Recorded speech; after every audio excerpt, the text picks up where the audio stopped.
thought it'd be something fun that we would do is we'll get together here every so often, and we'll go through different parts of the Bible and just talk about them, just kind of have a round table discussion, so to speak. And so today, I thought it'd be neat to talk about Peter. And the church mentions a lot about Peter. Okay, and so I thought specifically today we would focus in on the denial, Peter's denial, and how it was predicted and things of that nature. Okay, so we're going to be focusing here this morning, this afternoon, and this is at the end of Christ's ministry. I want you guys to understand that. And so Judas has been named as the one who is going to portray Jesus Christ. Now, at this point in time, he hasn't done that. Okay, he hasn't portrayed him yet. But the supper has happened, and he has left. And then right after that, we have the supper, which is introduced there. The Lord's Supper has been instituted. And now they go to the Mount of Olives. Okay? So here they go, and they're going to the Mount of Olives. Now, what happens, or what is going to happen at the Mount of Olives? Do you guys know? Is that when he goes and prays in the garden? Well, he is going to pray in the Garden of Gethsemane. But the main thing that happens in the Mount of Olives is this, is that he goes and he ascends into heaven on the Mount of Olives. And what is he going to do? One day he will return on the Mount of Olives. One day he's going to return, the same place, right? And we can do a whole segment on that later on. But yeah, Christ is going to return there. But we're going to start here in the book of Matthew, in Matthew chapter 26, verse 31. And so Matthew 26, 31, it goes and it says this. Then Jesus said to them, "You will all fall away because of me this night, for it is written, I will strike down the shepherd, and the sheep of the flock will be scattered." All right, so this is major news to the disciples. Okay, right now we need to understand Judas has been portrayed or called to portray Jesus Christ, and so the disciples how do you think they're feeling at this moment in time? Some might say betrayed.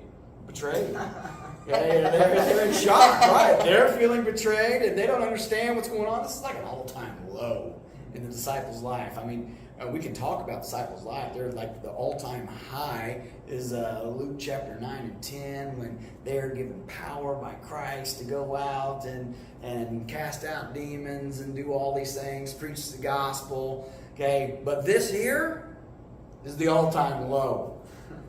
Judas, one of those whom they love, they know very well, is going to betray him. And now Jesus says this in verse 31, that tonight, all y'all, every one of you guys, is going to fall away.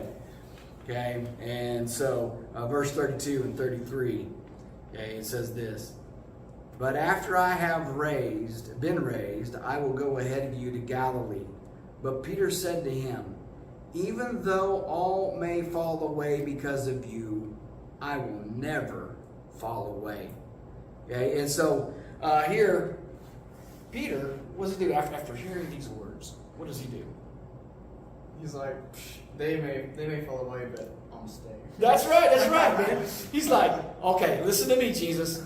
Okay, these guys right here, all of these around the table here, your other disciples, now they may betray you, but I'm not going to betray you, right? I'm going to remain. Okay, that's what he's kind of saying to them right there. Verse 34 and 35, he goes and he says this.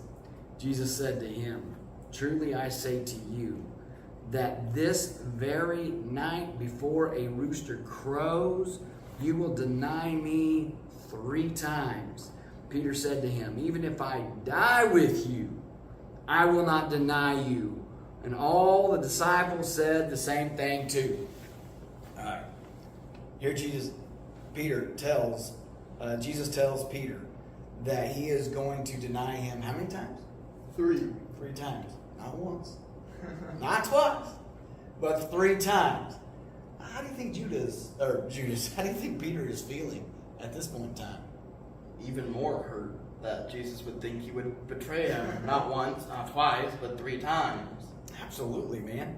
Okay, so 3 times. And so Peter says, no way, man. His reaction is like, no, Lord, come on.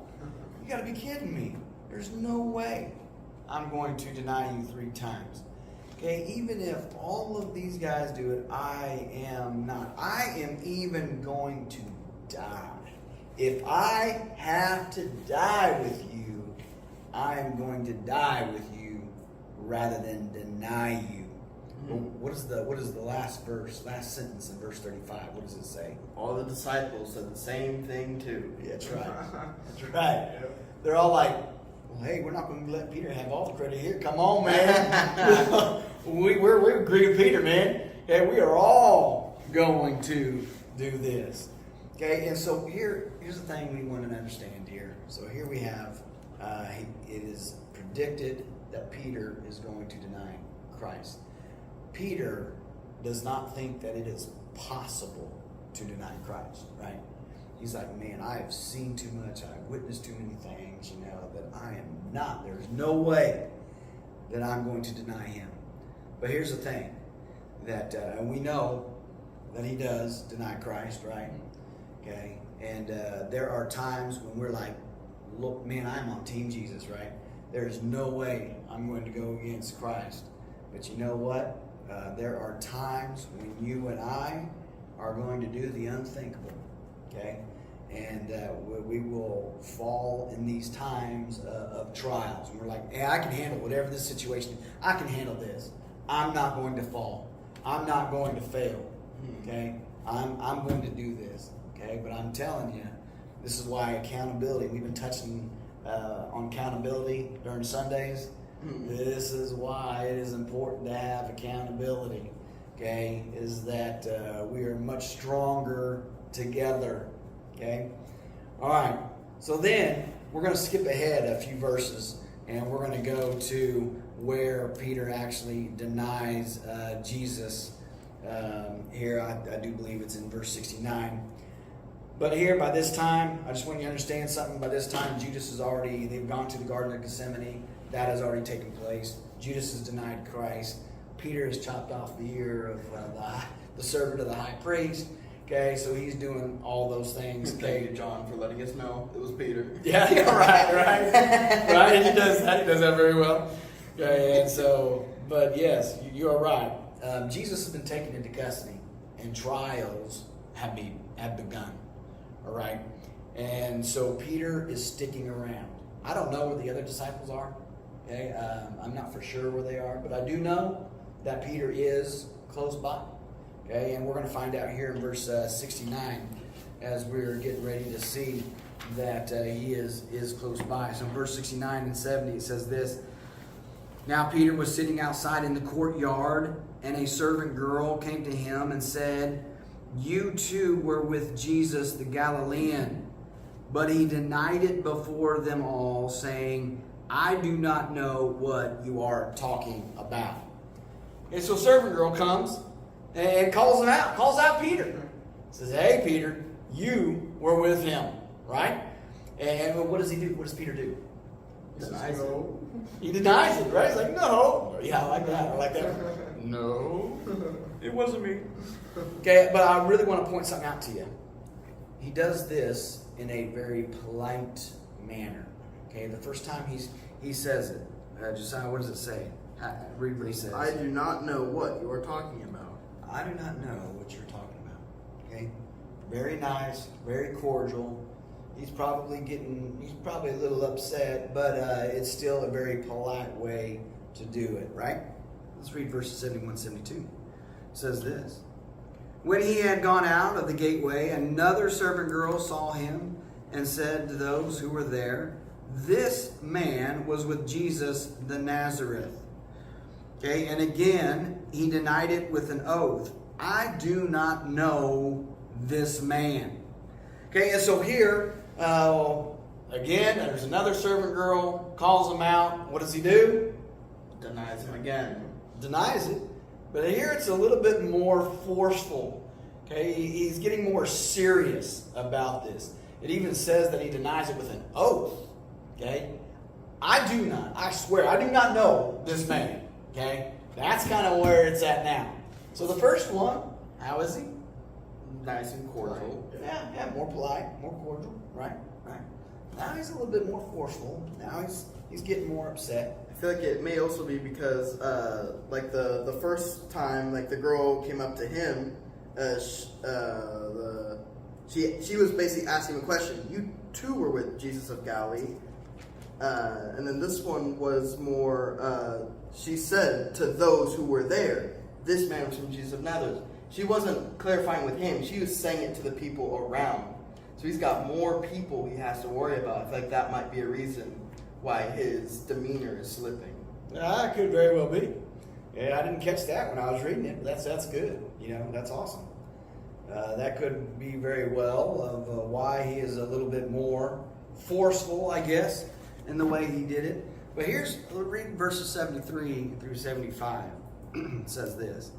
A little later, bystanders. So again, now more than one person, right?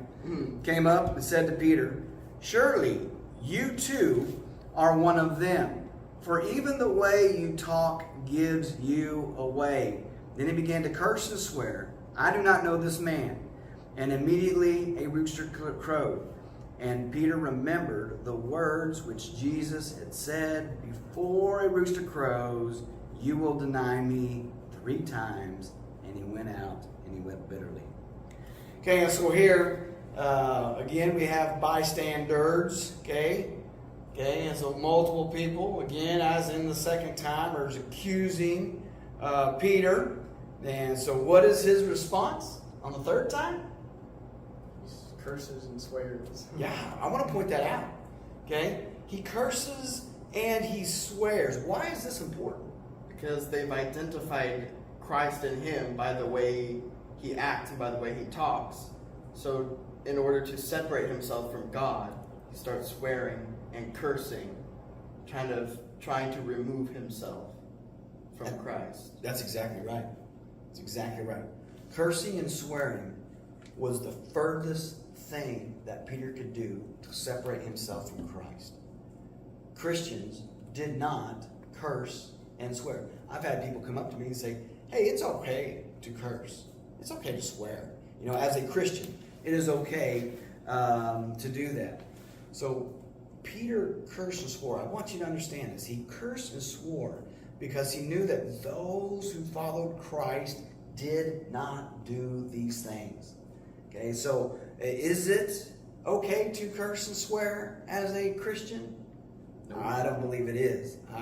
Cursing and swearing, normally what happens in cursing and swearing, it comes with the tearing down.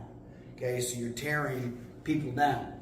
Okay, and there's multiple verses in there that talk about how we're to lift one another up. Okay, and to walk in a manner that is worthy of the calling of Jesus Christ. Okay, and so I'm here to tell you that we as believers are not to live in this way, in this manner of cursing and swearing, because this is the furthest thing that Peter knew what to do to separate himself from Christ. Therefore, I don't think that we are to do that today. Now, after he does this, he hears the rooster crow. Okay, what is Peter's reaction to the rooster crowing? He remembered, and then that's when the guilt came to him. Yeah, and he wept bitterly. He wept bitterly. The guilt has set in. He remembered the words of Christ. There's a difference between Judas and Peter. Okay, both betrayed Christ in a sense. Here Peter denies him 3 times. Judas physically betrays him. But the difference is Peter was ashamed of his sin. Okay? And he was repentant in a way. But lucky for Peter and for us, as we will find out later, we'll talk more about Peter. This isn't the end of his story. Okay? Many great things are going to happen with Peter. And so that just reminds me that no matter what we have done, Okay, no matter what sins we have done, we're not too far from Christ. Mhm. Okay, that I may have sinned, but I can still repent of those sins and still be used by Christ. One of the things that I like to say as a pastor from the pulpit there is that Christ uses messed up people. Okay? He uses people who have failed, who have sinned. Okay, and we should admit our sins, admit our downfalls, right? Mm. Right, and Christ can still use us for His glory. Okay, and so there are gifts, and I know this is kind of separate here, but God has given us gifts, and we can even talk about the gifts that Peter has and Peter does. Peter does some things that I would have never done, okay, that are great, by all means. I'm not talking about the bad things. I would have done all the bad things that he had done. But he did some great things. Here, if you guys remember the story, where Jesus was walking on water, right? So he goes and he sends his disciples in the boat, go 4 miles to row a boat, okay? Not very far at all for a bunch of fishermen. Okay, storm happens, blows into the middle of the sea. Okay, the Sea of Galilee is like an egg shaped.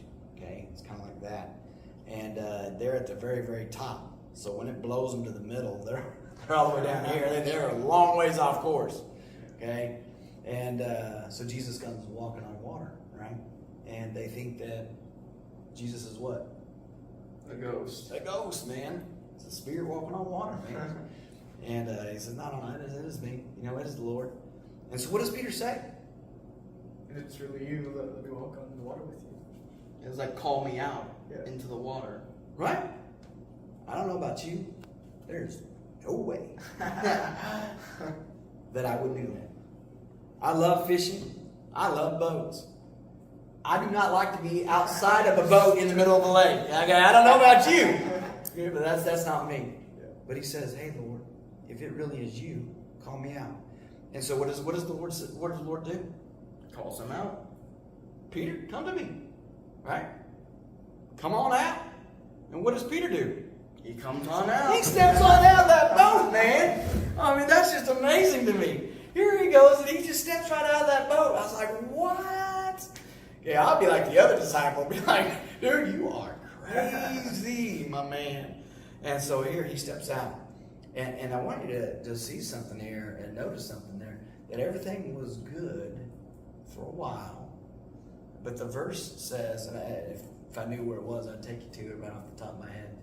Okay, but it says that Peter began to notice the winds and the waves. What does that tell us? He looked away. He looked away. He took his eyes off Christ. Christ was in front of him, right? The moment he took his eyes off Christ, he looked to the left. He looked to the right. He started noticing the winds and the waves. Took his focus off Christ. What happened? He began to sink. He began to sink. Okay? He began to sink. And he cries out for help. Of course, we know that Jesus helps him. Peter is amazing in the fact that he is very amplified, very, very strong, very devout, I guess is the word that we are looking for.